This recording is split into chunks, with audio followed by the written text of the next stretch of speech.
ফারহানের motorcycle training চলছে, gear shifting already complete. এখন হলো হঠাৎ কিভাবে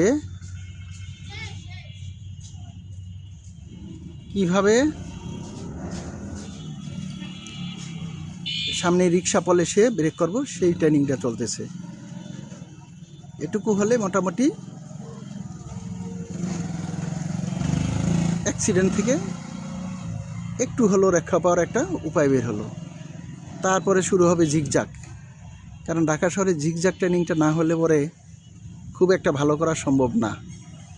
কারণ অনবরত রিক্সা, সাইকেল, ট্রাক যে যার যার মতো নিশানা করে আগায় যায়। তো এই পরিস্থিতিতে যদি জিগজ্যাগটা ভালো না করে তাহলে হয়তো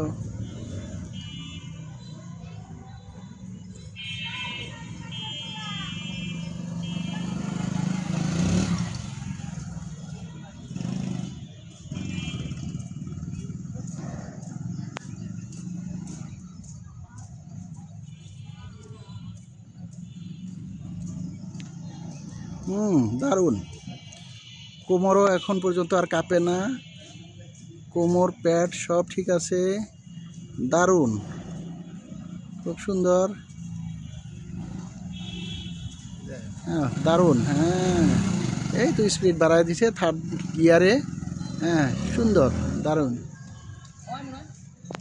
অনলি 2 দিন, গত পরশু দিন রাত্রে আমরা 10:30 থেকে 11টা, আর আজকে এই 2 দিনের পারফরমেন্স।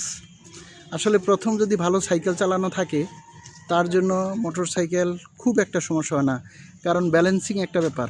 ব্যালেন্সটা যে যত ভালো করতে পারবো তার জন্য তত সুবিধা। আর মোটর সাইকেলে গিয়ার শিফটিংটা খুব একটা সমস্যা হয় না। আর সাইকেল যদি ভালো না চালাইতে পারে তার জন্য খুবই সমস্যা মোটর সাইকেল চালানো।